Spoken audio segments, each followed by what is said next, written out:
नमस्कार। मैं संजय उपाध्याय। कुछ सामाजिक और कुछ अपरिहार्य संक्रमण काल के बाद एक अरसे बाद आपसे मैं रूबरू हो रहा हूँ। इसके लिए मुझे क्षमा करें। दरअसल आज बात मैं करूँगा वक्फ बिल संशोधन पर। यह एक ऐतिहासिक है। इसको लेकर देशव्यापी चर्चा जारी रही है। इसी वर्ष बिहार में चुनाव भी है। विधानसभा चुनाव होने हैं 243 सीटों पर। दोनों सदनों से यह बिल पास हो गया। अब ये राष्ट्रपति के अनुमोदन के पास जाएगा। कुछ उदाहरणों को अगर छोड़ दें तो प्रायः राष्ट्रपति उस पर अपना अनुमोदन दे ही देते हैं। यह मानकर चला जा रहा है कि अब यह बिल कानून के रूप में परिवर्तित हो जाएगा।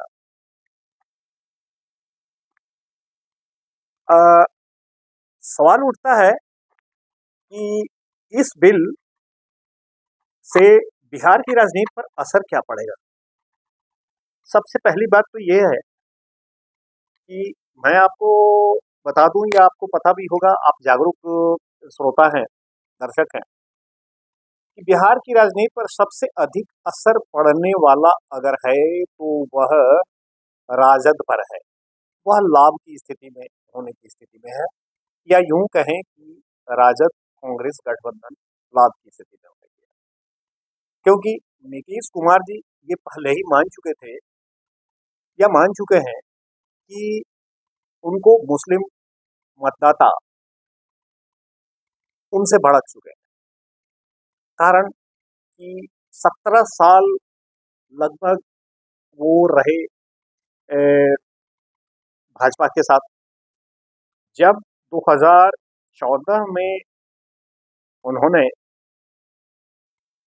17 वर्षों बाद एक ऐतिहासिक गठबंधन को तोड़ा भाजपा से, 2015 में नीतीश कुमार करीब 38 सीटों पर उम्मीदवार उतारे लोकसभा में। लेकिन दुर्भाग्य ऐसा कि उनमें उनको महज 2 सीटें ही मिली, एक नालंदा और एक पूर्णिया। इससे उन्हें भारी झटका लगा। ये बहुत स्पष्ट था कि मुस्लिम मतदाता उन्हें मत इसलिए नहीं दिए थे क्योंकि वो भाजपा के साथ थे, और ये मानकर चल रहे थे मुस्लिम मतदाता कि भाजपा के साथ ये कभी भी जा सकते हैं गठबंधन टूटने के बाद। लाजिमी है ऐसी स्थिति में नीतीश कुमार को धक्का लगा, और धक्का लगना एक स्वाभाविक प्रक्रिया थी। लेकिन मैं आपको बता दूं, नीतीश कुमार जी ने एक अच्छे, एक आदर्श समाजवादी नेता के रूप में कभी भी उन्होंने मुस्लिमों का साथ नहीं छोड़ा, बल्कि उनको अपने साथ लेकर वो चलते रहे। लेकिन स्थितियां राजनीति में एक जैसी रहती नहीं, करवट बदली, और वो करवट बदलने के बाद मुस्लिम मतदाता उनसे कटते रहे। ये वो मानकर भी अब चलने लगे। यही कारण है कि जब इस पर बहस हो रही थी संसद में, तो ललन सिंह ने बिल पर अपनी सहमति जताई। मैं बता दूं कि बिल पर सहमति जताने के पीछे एक बहुत बड़ा कारण यह भी था कि ऑलरेडी ये सर्वे में आ चुका था। ये सर्वे नहीं, रादर यह भी कहें कि रिसर्च में आ चुका था सीएसडीएस की लोक नीति के एक सर्वे में 2020 में, कि राजद और कांग्रेस को, गठबंधन को 75% मुस्लिम वोट मिले थे। 75% मुस्लिम वोट मिले थे, और बीजेपी को और जदयू को महज 5%, 5%, और चिराग पासवान को 2%। तो ये 5% जो वोट था, ये 5% वोट ये भाजपा का नहीं था। ये 5% वोट ये नीतीश कुमार का अपना था। लेकिन नीतीश कुमार यह मानकर भी नहीं चल रहे थे कि उन्हें 5% मुस्लिम मत ही मिलेंगे, बल्कि उनकी आकांक्षा और उम्मीदें मुस्लिमों से, अल्पसंख्यकों से अधिक थी, क्योंकि उन्होंने उनके लिए कई कार्यक्रम लाए थे और लाए हैं। खैर, अब इससे अलग मैं बात करूं आपसे। अब इस पर लालू प्रसाद यादव जी बड़ा घेरे में आ, क्योंकि 2010 के आसपास सदन में और उसके बाद लालू प्रसाद यादव जी ये बराबर कहते रहे हैं कि वक्फ बिल संशोधन अगर आप करेंगे तो यह इतना सख्त और कड़ा होना चाहिए कि जो इस पर माफिया काबिज हैं, इसकी संपत्ति पर, परिसंपत्ति पर, उस संपत्ति को वापस लिया जाए। तो एक बहुत बड़ा सवाल है नेचुरली कि वो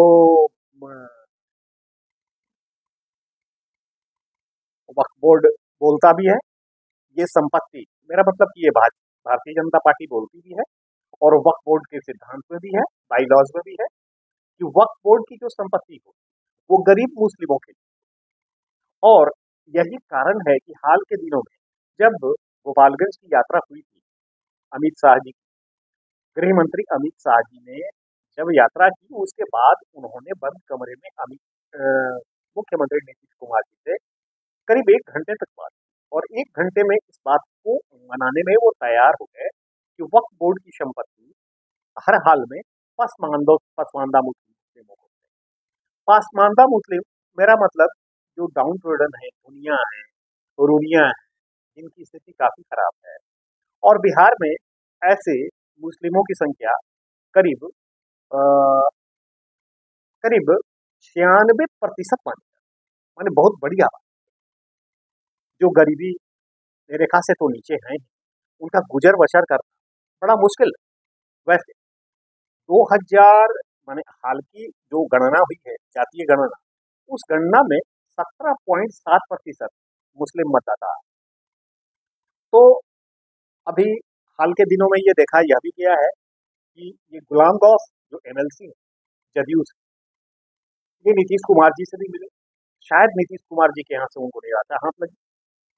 और निराशा हाथ लगने के पीछे एक बहुत बड़ी वजह यह भी थी कि वो ऑलरेडी ललन सिंह और इसके कुछ का दावर नेता माने जदयू के वहां पर यह बोल चुके थे कि हर हाल में इस संशोधन बिल को माने वक्फ बिल संशोधन बिल पर हम अपना समर्थन देंगे। नेचुरली बहुत स्वाभाविक है कि नीतीश कुमार जी के बिना संकेत के, बिना कहे हुए या बिना सहमति के वो इतना बड़ा बयान संसद में नहीं दे सकते, जहां संसद में सारी चीजें रिकॉर्ड होते हैं। गुलाम गौस जी हाल के दिनों में मिले, अभी वो लालू प्रसाद यादव जी से भी, हालांकि कल उनकी तबीयत बहुत खराब हो गई। परसों परसों की बात है, नीतीश कुमार जी के यहाँ से मिलने के बाद गुलाम गौस को मुख्यमंत्री पूर्व मुख्यमंत्री लालू प्रसाद यादव के आवास पर देखा गया था और ऑन रिकॉर्ड उन्होंने कुछ भी कहने से मना कर दिया। हालांकि यह मानकर अब चला जा रहा है कि ये जो 17.7% मत है मुस्लिमों का, यह मत अब किधर जाएगा ये कहना मुश्किल है। हाँ, भाजपा की ओर तो उतना ही जाएगा जैसे पहले गया था 2000, मेरा मतलब कि CSDC DS की रिपोर्ट के अनुसार 5% मत गया था, गठबंधन तो वही है। तो ये उम्मीद अब कर पाना कि उससे अधिक मत मिलेंगे, खास करके वक्फ बिल को लेकर। अब वक्फ बिल को पॉलिटिकली कैसे ये लोग कैश करते हैं, कैसे प्रेजेंट करते हैं, ये सबसे बड़ी बात। हाँ, एक चीज है कि इसमें एक सांसद बिल्केश्वर कामत ने एक प्रस्ताव दिया था। प्रस्ताव तो वैसे 3 वहां गए थे। एक प्रस्ताव यह गया था कि अ, अगर केयर टेकर, वक्फ बोर्ड का केयर टेकर अगर अपना पक्ष रखने में जेपीसी के साथ 6 महीना से अगर देरी कर देता है तो उसकी समय की अवधि कारण पूछते हुए बढ़ाई जा सकती इस पर जेपी माने जेपीसी ने अपनी सहमति जता दी, संसद ने भी इस पर अपनी सहमति जता दी, माने कि जदयू की बात मान ली।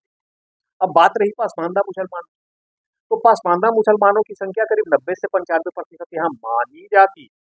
वैसे एक्यूरेट कुछ भी कह पाना बड़ा मुश्किल है, लेकिन इतना तो तय है कि 17.7% मुस्लिम हैं और 17.7% मुस्लिम में करीब पासमानदा मुस्लिम 90, 91, 92, 93 भी हो सकते हैं या उससे कुछ कम भी हो सकते हैं।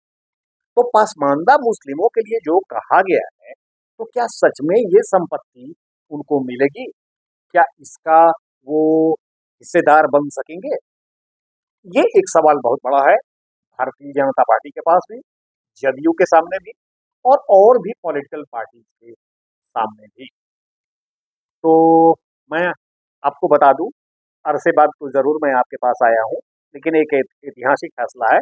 ऐतिहासिक फैसला यह 128 पक्ष में गए हैं मैंने राज्यसभा में और 95 विपक्ष में मत इसके पड़े हैं। तो फिर मैं मिलूंगा और कुछ इसी तरह के इशू को लेकर, कुछ बर्निंग इशू को लेकर मैं फिर मिलूंगा आपसे और रूबरू होऊंगा और बातें करूंगा। शायद मेरी बातें अच्छी लग रही होंगी, क्योंकि ये तथ्यों पर आधारित है।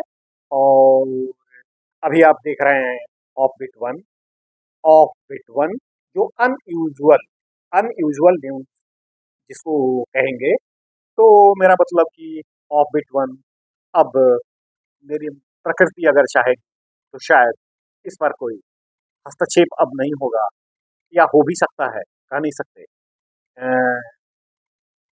फिर मैं मिलूंगा।